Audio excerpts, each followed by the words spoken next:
നമസ്കാരം.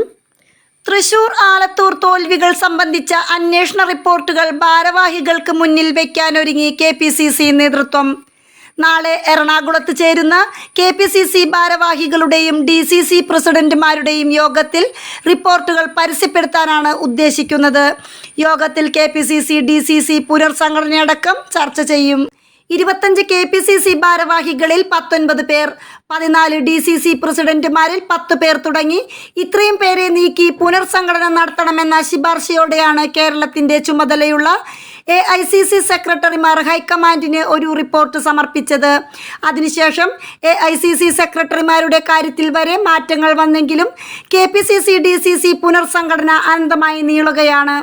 അതുകൊണ്ട് കേരളത്തിന്റെ ചുമതലയുള്ള AICC ജനറൽ സെക്രട്ടറി ദീപാദാസ് മുൻഷിയുടെ നേതൃത്വത്തിൽ യോഗം ചേർന്ന് പുനർസംഘടന സംബന്ധിച്ച കാര്യങ്ങളിൽ വ്യക്തത വരുത്തണമെന്നാണ് ഹൈക്കമാൻഡ് നൽകിയിരിക്കുന്ന നിർദ്ദേശം. News desk മലയാളാക്ഷരം.